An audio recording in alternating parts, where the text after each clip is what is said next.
हमारे साथ आज मौजूद हैं प्रदेश सरकार में राज्य मंत्री कपिल देव अग्रवाल। आज हम बात करेंगे कि 2022 का चुनाव नज़दीक है, चुनाव बिल्कुल बच चुका है। बात करेंगे 2022 के चुनाव में आखिरकार सरकार किसकी बनेगी। कुछ सवाल होंगे क्योंकि अगर देखा जाए करीब करीब सभी पार्टियां अलग अलग से यात्राएं शुरू कर चुकी हैं, जिसमें भाजपा ने भी जन विश्वास यात्रा शुरू की है। सबसे पहले आपका बहुत बहुत स्वागत है। जी नमस्कार। सबसे पहला सवाल आपसे हमारा यही है मंत्री जी, अब की बार किसकी सरकार? भारतीय जनता पार्टी। भारतीय जनता पार्टी की। क्यों? आप बताइए क्यों नहीं। फर्स्ट क्लास जनता में भरपूर काम हो रहे हैं, जनता का विश्वास जीता जा रहा है। अच्छा, जो जनता की अपेक्षाएं थी उनको भारतीय जनता पार्टी ने 100% पूरा करने का प्रयास किया है। जनता के जो कल्पनाएं थी, जो उनका जिस आधार पर जनता ने वोट दिया, उसको हमने पूरा करने की कोशिश की है। यदि प्रदेश की जनता बचाएगी कि जिस प्रकार से कानून व्यवस्था का मामला पूरे प्रदेश के अंदर ध्वस्त था, सरे रहा, लड़कियों की बेटियों की इज्जत उठने का काम होता था, लड़कियां कॉलेज में जा नहीं पाती थी, बाजार में निकलने का महिलाओं का माहौल नहीं था, रात को तो बिल्कुल नहीं, और तो और किसान भी रात को खेत पे पानी देने नहीं जा सकते। यानी कि भाजपा सरकार में कानून व्यवस्था सुदृढ़ हुई है। बिल्कुल कानून व्यवस्था सुदृढ़ हुई है, बढ़िया हुई है, शानदार हुई है।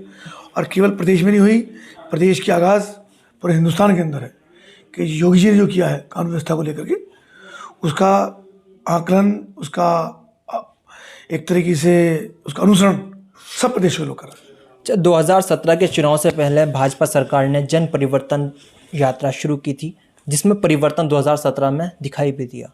अब भारतीय जनता पार्टी ने जन विश्वास यात्रा शुरू की है।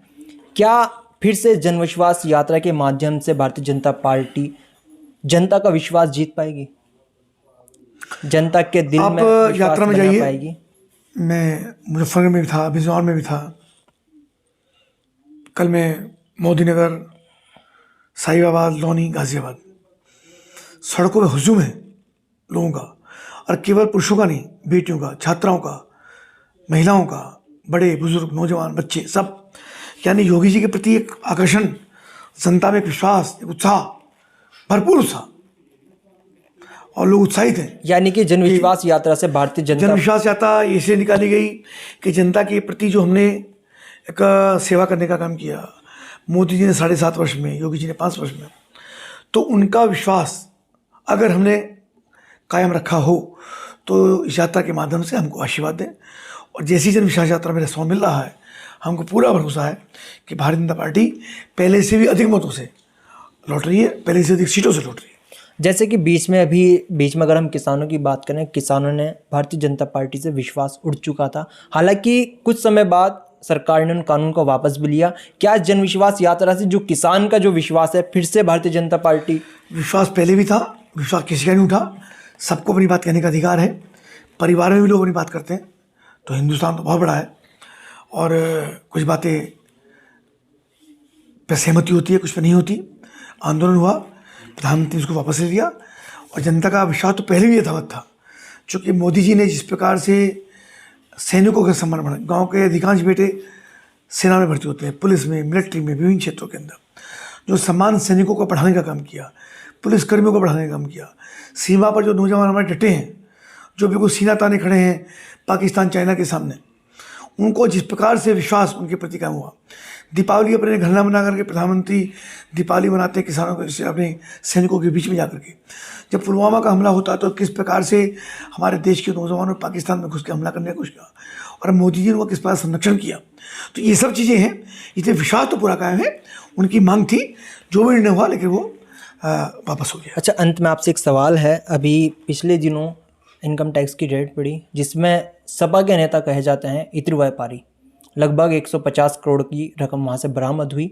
इस पर विपक्षी नेताओं का कहना है कि भारतीय जनता पार्टी हार का माहौल देखते हुए डर रही है और इस वजह से इस तरह की कार्रवाई कर रही है। तो इस पर आप क्या कहेंगे? इतर व्यापारी से समाजवादी पार्टी को पूछना चाहिए कि तुम समाजवादी इतर बेच रहे हो और तुम्हारे पास ये पैसा कहाँ है। जब 20,000 से अधिक की 20,000 से अधिक की ट्रांजेक्शन आप नंबर मतलब बिना बैंक खाते कर ही नहीं सकते, तो 150 करोड़ रुपये कहाँ से आ गए। समाजवादी पार्टी को बोलने का अधिकार भी नहीं है।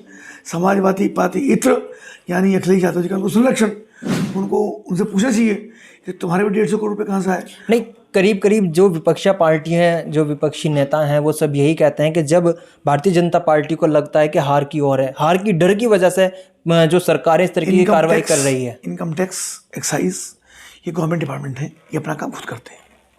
और उनको पता लगा कि कहीं नंबर 2 का पैसा रखा है, तो जाके छापा मारेगी। तो छापामारी सेटिंग ये तब कहते हैं अगर वहाँ कुछ नहीं मिलता, तब तो उनकी बात कहने का अधिकार था कि हाँ कुछ नहीं मिला और बिना वजह उनको परेशान कर रहे हैं।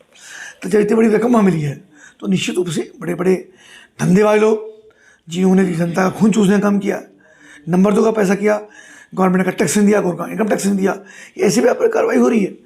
तो पहले ये लोग बेमाना से पैसा घर भरने का काम करते थे। अब प्रधानमंत्री जी, मुख्यमंत्री जी वो जनता को रेवेन्यू जनता से लेकर के सरकार के खजाने में जमा कर रहे हैं। इसमें कौन सा अपराध है? वो काम आपको दिखा दे रहा है। सड़कों पे इतना बड़ा infrastructure, railway connectivity, metro city, metro rail और एयर कनेक्टिविटी, बिजली 24 घंटे, पूरे प्रदेश, पूरे हिंदुस्तान के गरीब लोगों को खाद्यान्न। तो ये सब पैसा कहाँ से आ रहा है? ये सब जनता ही देती है, लेकिन वो पैसा जनता के काम आ रहा है, वो पैसा किसी के घर में रखने के काम नहीं आ रहा।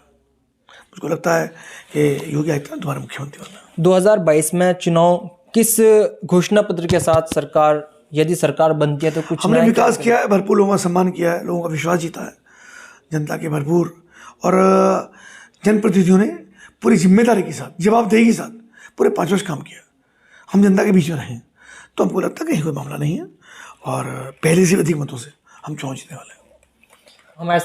हमारे साथ मौजूद थे प्रदेश सरकार में राज्य मंत्री, सदर विधायक मुजफ्फरनगर कपिल देव अग्रवाल जी।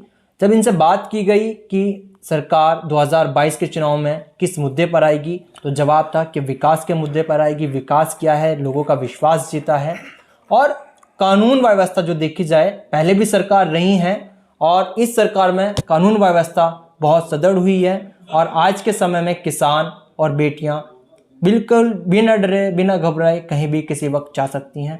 तो मैं MS गौर, जुड़े रहे हमारे साथ मुजफ्फरनगर सवेरा।